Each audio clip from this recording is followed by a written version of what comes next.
12장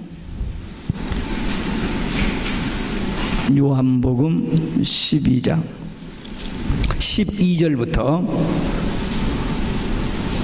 요한복음 12장 12절부터 36절 요한복음 12장 12절부터 36절 함께 읽습니다. 그 이튿날에는 명절에 온 큰 무리가 예수께서 예루살렘으로 오신다함을 듣고 종려나무 가지를 가지고 맞으러 나가여 치되 호산나 찬송하리로다 주의 이름으로 오시느니 곧 이스라엘의 왕이여 하더라.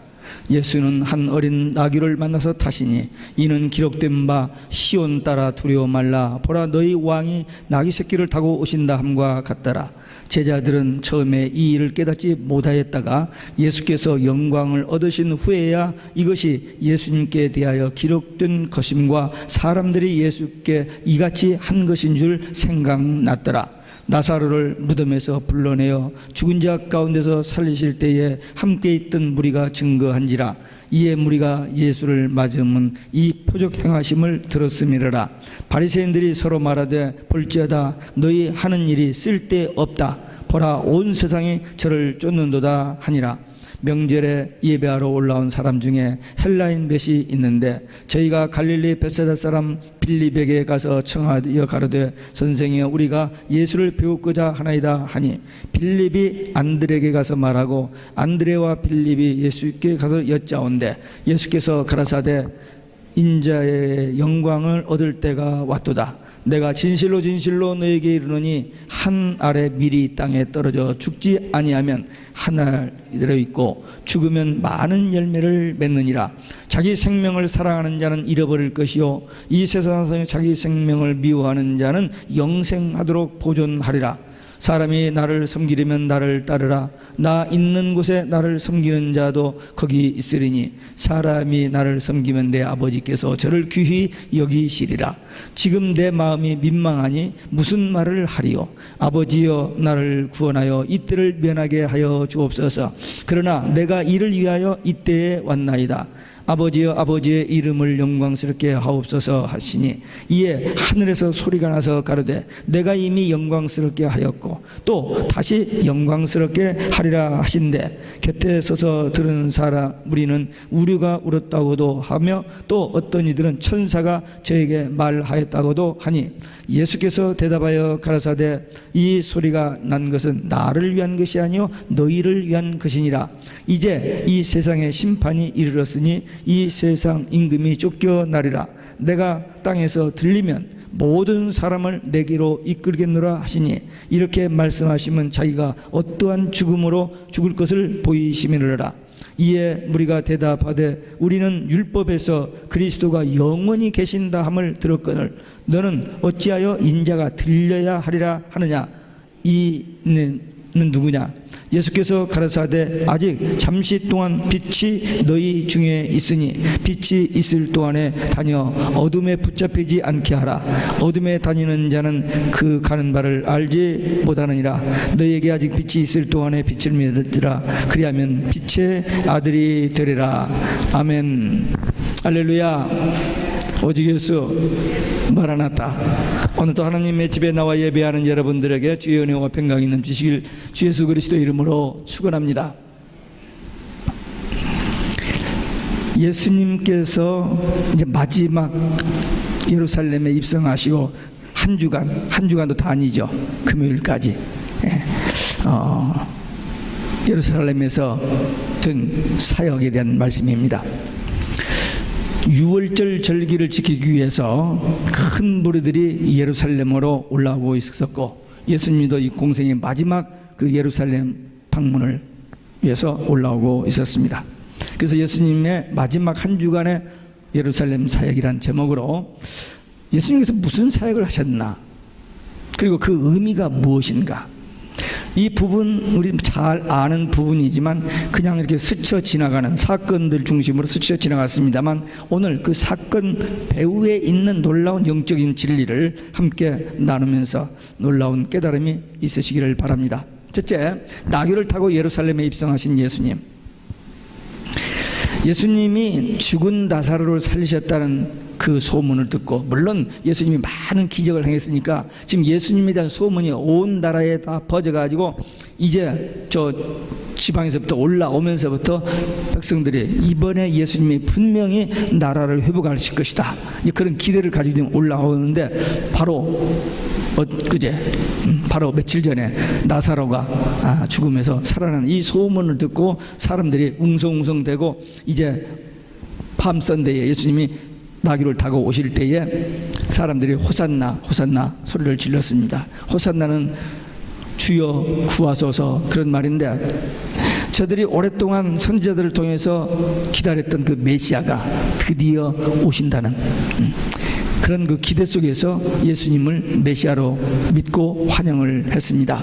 특별히 스가랴서 9장에 보면은 예수님이 나귀를 타고 오신다고 약속하셨는데 그대로 나귀를 타고 입성하시는 거예요.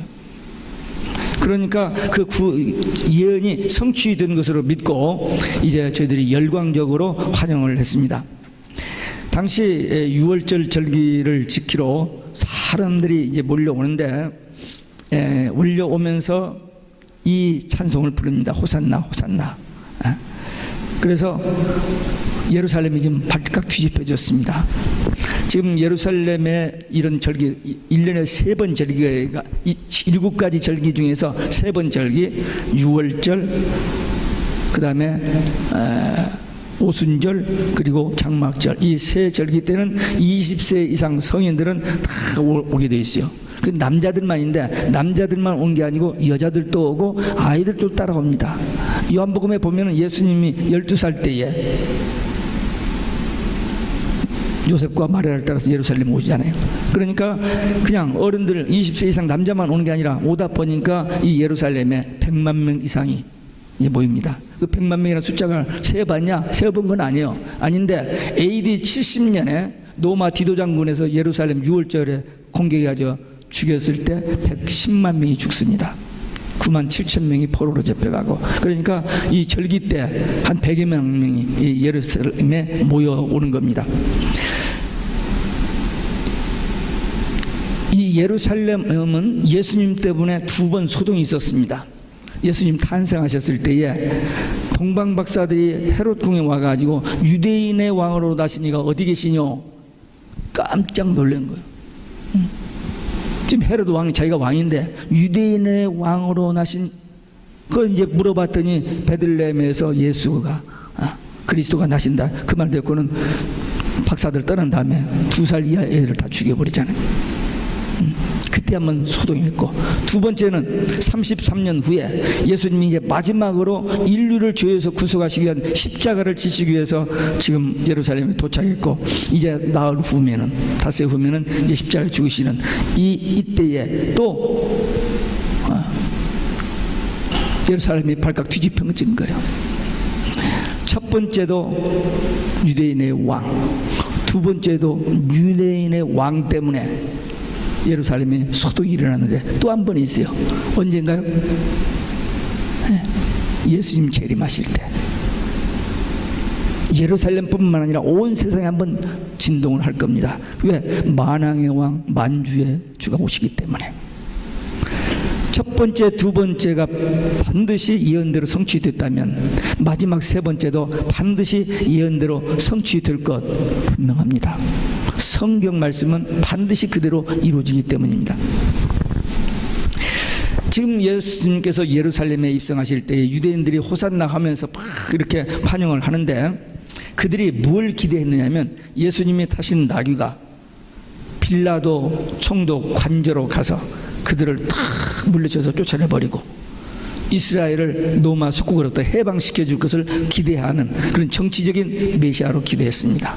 그런데 예수님은 그런 정치적인 메시아가 아니고 인류의 죄 문제를 해결하기 위해서 대신 십자가에 죽으시러 오신 고난의 메시아입니다. 그러니까 백성들이 기대하는 메시아하고 예수님이 이 땅에 오셔서 이루실, 성취하실 그 메시아는 전혀 달랐습니다.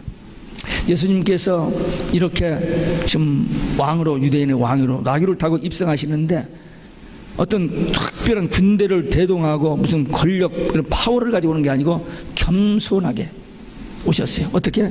나귀를 타고. 어린 나귀 새끼를 탄 것은 겸손을 의미합니다. 겸손하게 오셨어요. 예수님은 이렇게 메시아적 사명을 겸손으로 성취하셨습니다. 예수님을 따르는 군중들, 제자들은 이걸 깨닫지 못했으나 나중에서 깨달았어요. 나귀 타고 온 거 하며 예수님이 하신 말씀 이런 것들을 나중에서 하세요. 그러니까 예수님께서 먼저 말씀하셨습니다. 마가의 다락방에서 내가 간 다음에 보혜사 성령을 보내실 텐데 그 성령이 내가 한 말들을 생각나게 하리라. 사람이 잘 잊어버리거든요. 다 잊어버려 듣고는. 여러분 여기서 설교 30분 듣고 내려가서 몇 마디나 옆에 사람한테 옮길 수 있어요? 오늘 한번 실험해봐요.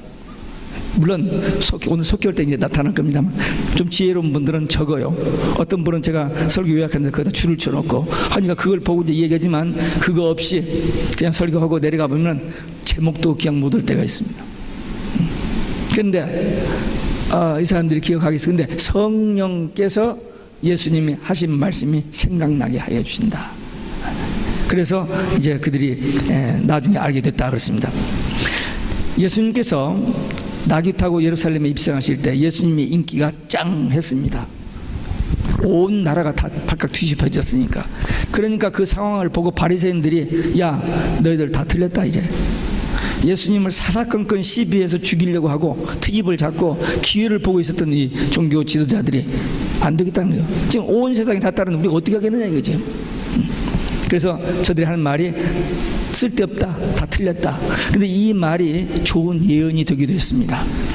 역사상 보면은 계속 교회와 성도들을 괴롭히고 하나님을 대적하는 무리가 끊임없이 있었습니다.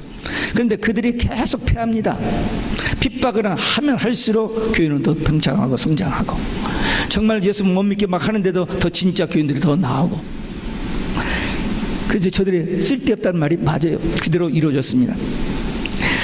근데 이 종말 시대에 이 마지막 환란 때가 오는데 이때에 적그리스도와 거짓 선지자 이 종교 다운자들이 아주 이제 마지막 때니까 자기 때가 얼마 안 남았으니까 발악을 하면서 교회와 성도들을 핍박하고 넘어지게 할 겁니다.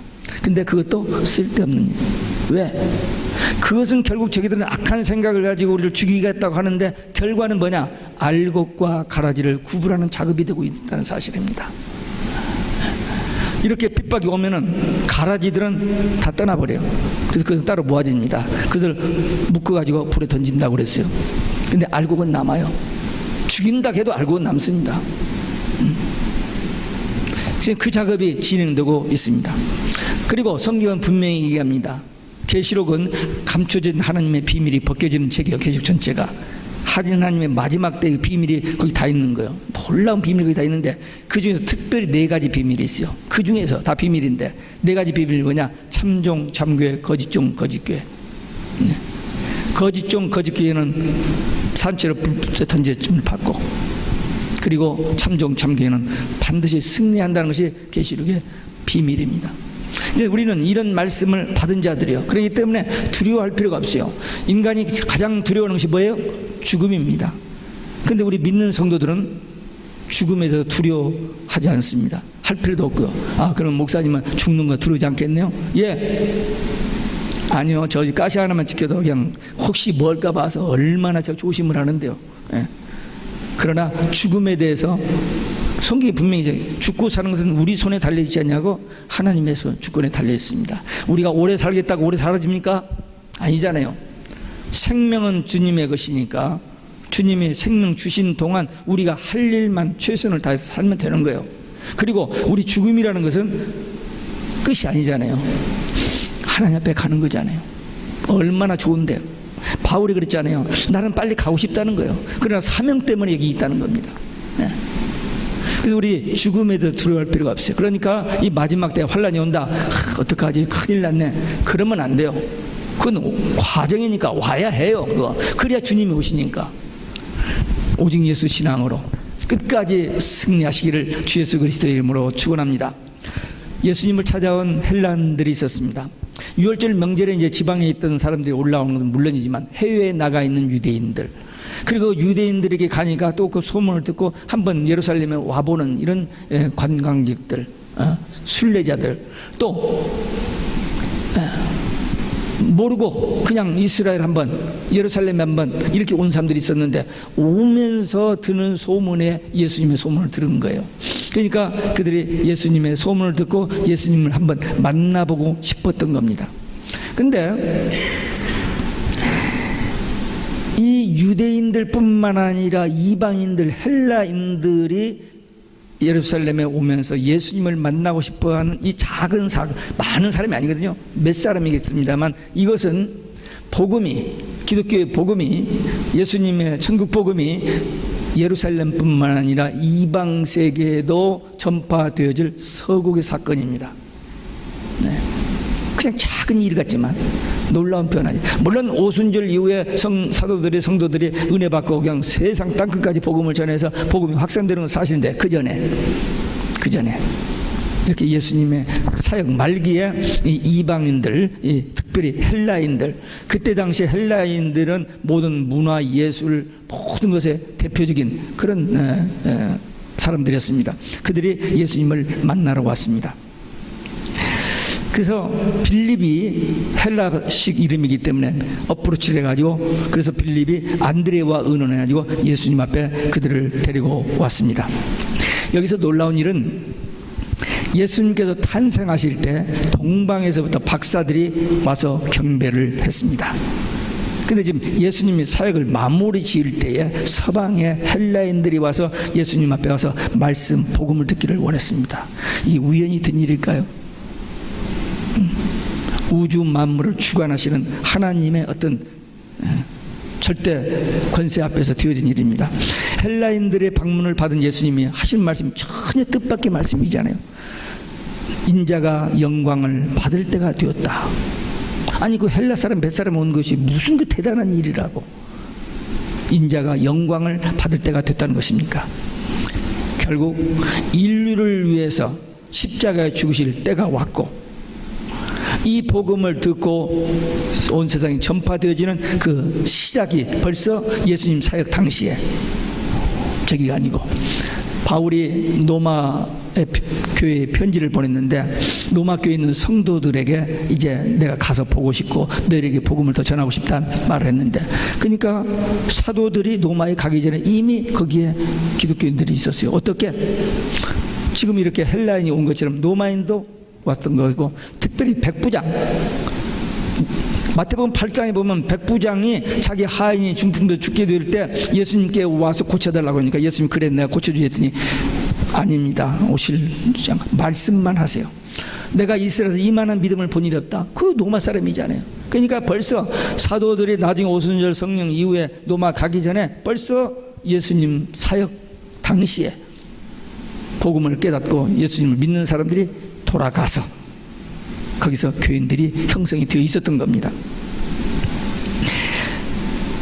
예수님이 지금 마지막 한 주간, 그 며칠 남았는데 헬라인들이 유월절 저기를 보러 왔다가 예수님을 만나서 복음을 듣는 겁니다.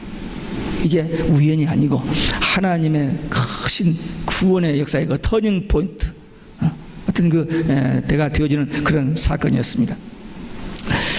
예수님이 이제 속죄의 죽음, 부활의 영광을 통해서만 인류에게 구원이 이루어집니다. 그래서 반드시 이 코스를 거쳐야 돼요.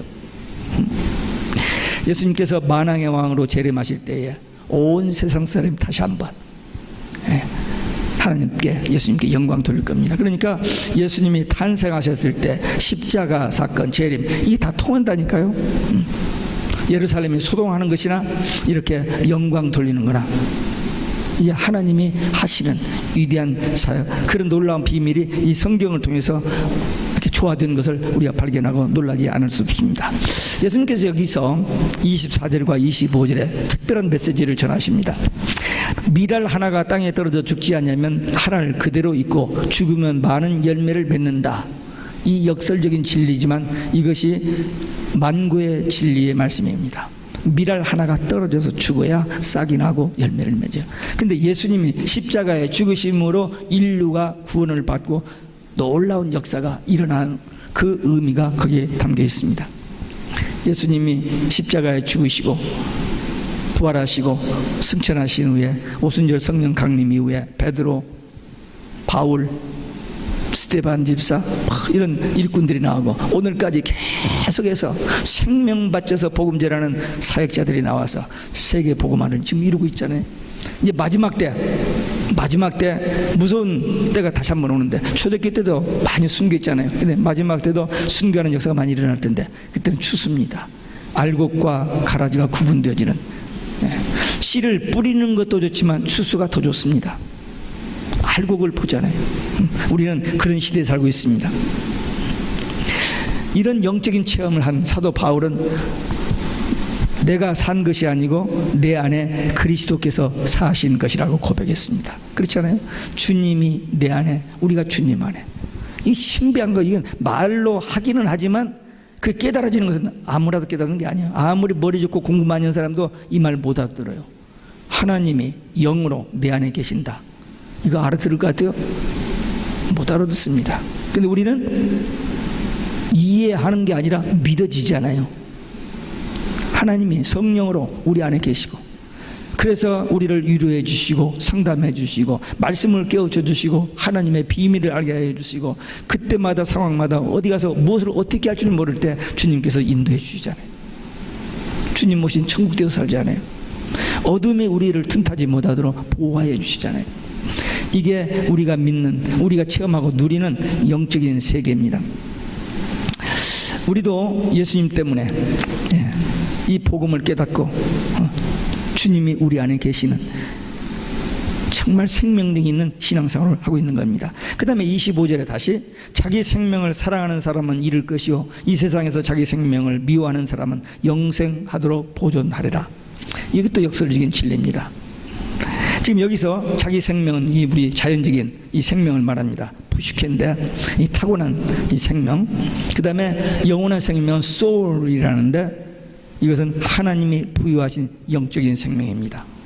우리 자연적인 생명을 주를 위해서, 복음을 위해서 희생하면, 아낌없이 기쁨으로 희생하면 하나님께서 영원한 생명을 우리에게 주셔서 우리가 영생하게 된다는 겁니다. 예수님이 가신 길은 하늘의 미랄에 대해서 썩어지고 많은 생명이 살아난 것처럼 그 주님을 따라가는 우리의 삶도 그런 고난의 길, 십자가의 길을 가는 겁니다. 그렇게 되면 주님이 오실 때에 주님의 그 영광스러운 그 천국에 우리가 동참해서 그리스도와 함께 천년 동안 왕노릇하리라, 세세토록 왕노릇하리라. 그 약속이 우리에게 주어진 겁니다. 이건 우리 이성으로는, 논리적으로는 설명할 수 없는 사실입니다. 우리 이 주제에, 이 못난 주제에 우리가 무엇을 어떻게 한다고요? 말도 안 되는 소리 같죠. 그러나 성경은 분명히 약속됐어요. 뭐 때문에? 오직 예수 신앙 하나 지킨, 청조 지킨 것 때문에.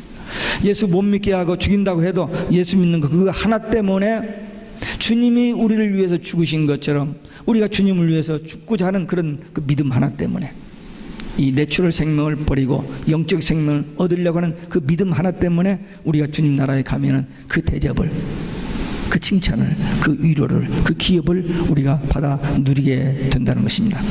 우리는 분명히 예수님 따르는 제자입니다. 아니, 목사님은 제자지만 저는 제자 아닌데요. 그러면 여러분들 예수쟁이 맞아요? 예수 믿는, 예수님 따라가는 예수쟁이들, 크리스찬이란 말이 예수쟁이란 말이에요. 뭐 고상한 말이 아닙니다. 우리 예수쟁이들이요. 우리 예수 믿고 천국 갈 사람들입니다. 또 다른 말로 우리는 거듭난 하나님의 자녀예요. 우리 신분이 다릅니다. 세상 사람들과 똑같아 보이지만 전혀 달라요. 죄송하지만 저들은 육과 혼은 있어요. 근데 영은 죽어 있습니다. 근데 우리는 영이 살아 있습니다. 하나님과 교통하는. 그래서 하나님이 우리 안에 계셔 주신다니까요. 이 놀라운 비밀을 깨닫고 누리면서 이 복음의 증인들하고, 예수 믿는 것이 하나님의 일이고 이 예수 복음을 전하는 것이 하나님의, 이 일을 위해서 하나님께서 우리에게 건강도 주시고 생명도 주시고 성령의 능력과 권세도 주시고 우리를 보호하여 주시고 인도하여 주십니다. 끝까지 오직 예수 신앙으로 이 진리 안에서 승리하시기를 주 예수 그리스도 이름으로 축원합니다. 끝으로 예수님의 기도와 권면의 말씀이 있습니다. 예수님이 지금 시시각각으로 십자가의 사건이 지금 다가오고 있습니다. 3년 사역 다 마무리 짓고 이제 불과 며칠밖에 안 남았잖아요. 그런 상황에서 예수님께서 돌연히 민망한 그런 심정을 가지고 하나님 앞에 기도를 하셨습니다. 3마디 기도인데, 아버지여 나를 구원하여 이때를 면하게 하여 주옵소서. 그러나 내가 이를 위하여 이때에 왔나이다. 아버지의 이름을 위하여 영광스럽게 하소서. 겟세마네 동산에서 기도한 것과 거의 비슷한 내용인데, 여기 3가지 단계가 있습니다. 지금 예수님이 푸시케 육의 몸을 가지고 있잖아요. 그러니까 십자가 앞에서 그 인간의 연약함을 나타내는 부분입니다. 십자가. 네. 그러나 바로 이 일을 위해서 오셨기 때문에 자기의 사명을 깨닫고 자기의 뜻을 하나님의 뜻에 복종시킵니다. 그리고 아버지의 이름을 영광스럽게 하소서. 자기가 지금 십자가에 죽는 거 모든 일들이 하나님의 영광 위해서 하는 그 모습을 우리에게 보여주셨습니다. 우리는 어떻게 살아야 해요? 예수님의 제자면, 예수님을 따르는 사람은 이렇게 살아야 돼요. 어떻게? 이 말씀대로 인간의 육을 가졌기 때문에 약한 부분이 있어요. 그래서 그런 문제를 가지고 기도합니다. 건강을 위해서도 기도하고. 그러나 내가 지금 살아있는 이유, 내가 꼭 해야만 하는 그 일, 그걸 뭘 알아야 돼요. 그리고 그런 삶을 통해서 하나님이 영광 받으시라고. 그래서 우리는 매일 아침 모든 영광 하나님께 하잖아요. 모든 영광. 매일 아침 1년 12달 365일 모든 영광 하나님께. 내가 살아있는 것도 죽는 것도 내가 어떤 일을 해도 나를 통해서 하나님이 영광 받으시는 그 목표를, 왜? 우리를 창조하시는 목적이, 우리를 구원하시는 목적이, 우리 천국 가게 하시는 목적이 뭐예요? 하나님께 영광, 하나님을 경외하는 거, 그거요. 그러니까 거기서 조금이라도 빗나가면 안 됩니다. 비록 내가 부족하고 믿음이 부족하고 연약해서 뭐 환경, 건강 이런 것 때문에 익스큐즈는 해요. 주님이 그걸 다 아십니다.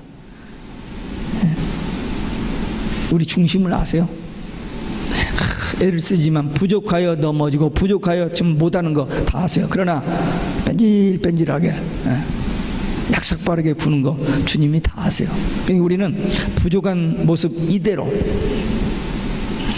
주님 앞에 기도하고 주님 따라가려고 하는, 좀 어려움이 와도 영원한 생명, 그 목표를 바라보고 견디는 그 중심, 주님이 아십니다. 주님께서 이 기도를 하고 났더니 하늘에서 음성이 들렸어요. 소리가 들렸어요. 그랬더니 사람들은 천둥쳤다.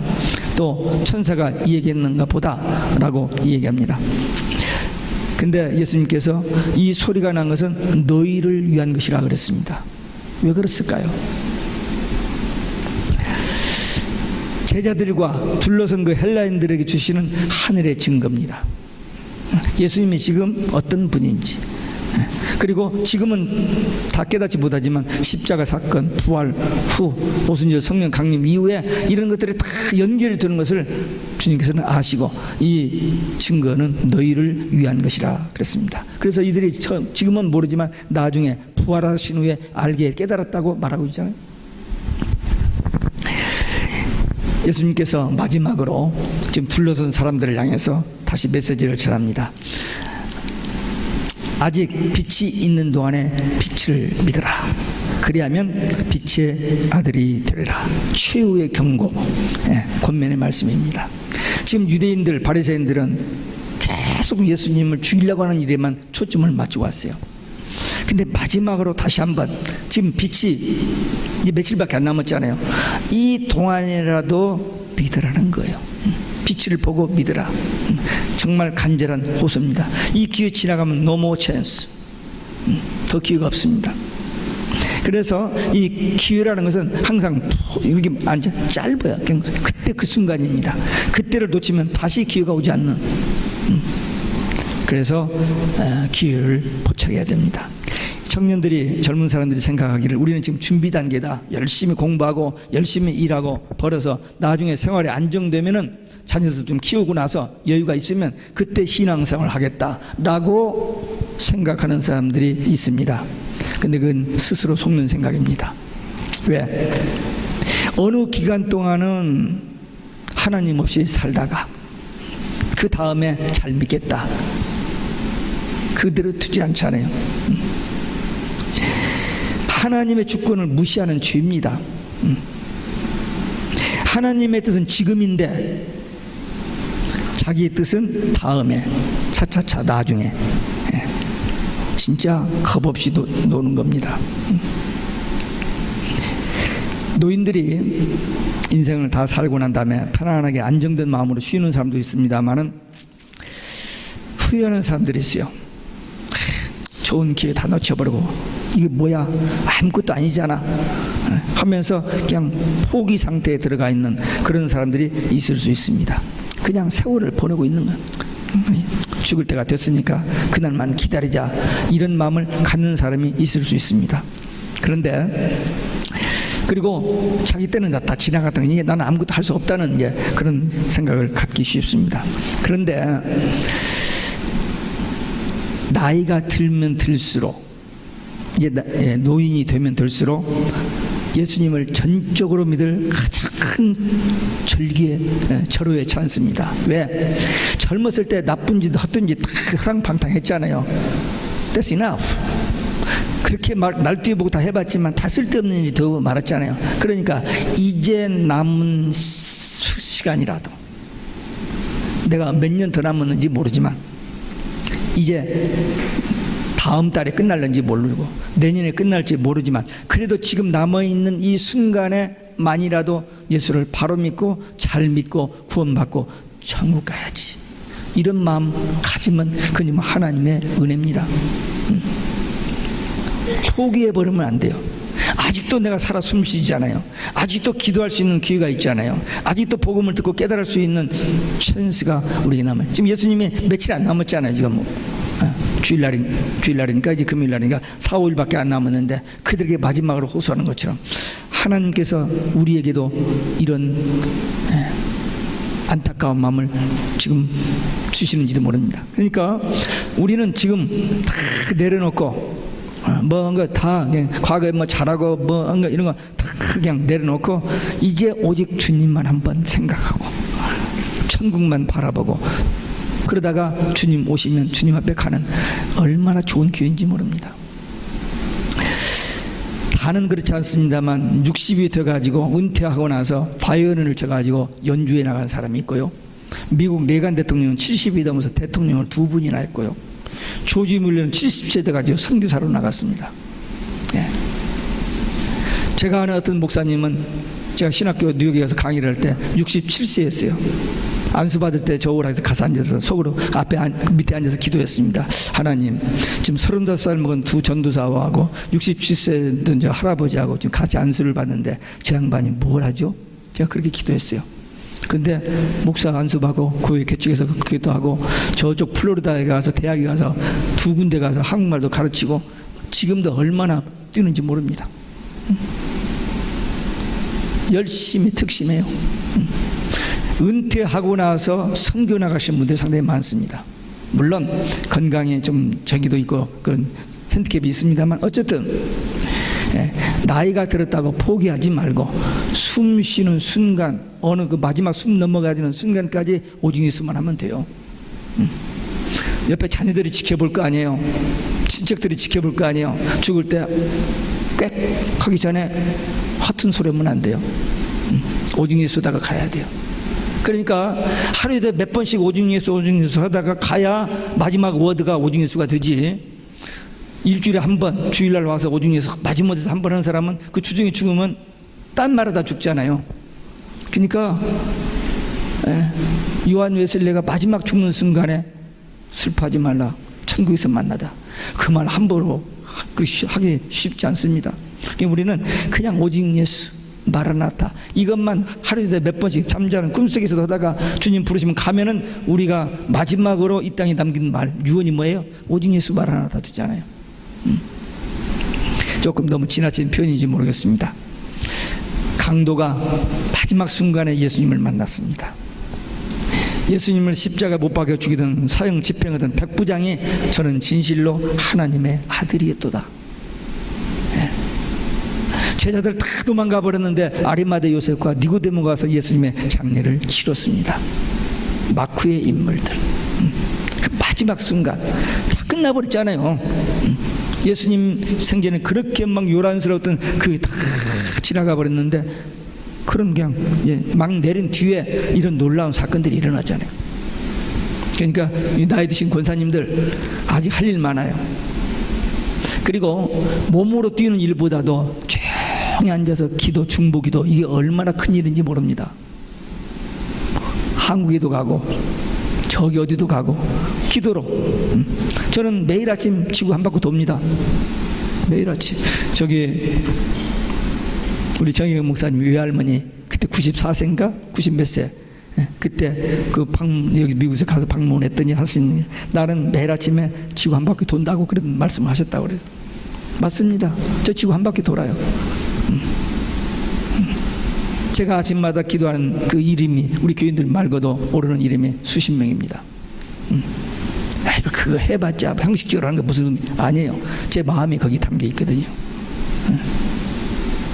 중보기도 큰 일입니다. 하나님의 일이에요. 그러니까 우리 나이 드신 분들 기도하시는 일이에요. 기도 하나님과의 만남이잖아요. 교제잖아요. 아니 노인들 만나서 그것도 중요해요. 노는 것도. 근데 그보다도 주님과의 만남. Nobody touch. 오직 주님과 나만의 시간. 기도 많이 하세요. 행복해지고 정말 주님이 좋아서 그냥 사랑스러워서 어쩔 줄 몰라요.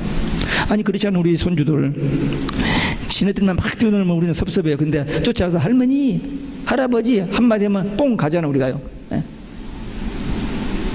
우리 주님 불러요. 주여 하면 주님이 바쁘신데도 왜 그래? 아무 때고 우리를 만나주시는 그 주님. 우리 주님 오실 때까지 변함없이 한결같이 오직 예수 신앙으로 승리하시기를 주 예수 그리스도의 이름으로 축원합니다. 우리 다 같이 통성으로 합심해서 기도합니다. 아버지 하나님 감사합니다. 오늘 또 복된 주의 날 주님 앞에 나와 예배하게 하시고 요한복음 12장에서 예수님께서 나귀 타고 예루살렘 입성하시고 헬라인들을 만나고 마지막으로 그 유대인들을 향해서 권면한 메시지를 전하는 기도해 주시는 그 말씀 오늘 저희들이 받았습니다. 주여 이제 우리 주님이 다시 오실 텐데 그때까지 변함없이 한결같이 오직 예수 신앙 지키다가 우리 주님 만나는 그리고 주님 앞에 섰을 때에 위로받고 칭찬받고 상급받는 승리자들 되게 하여 주시옵소서.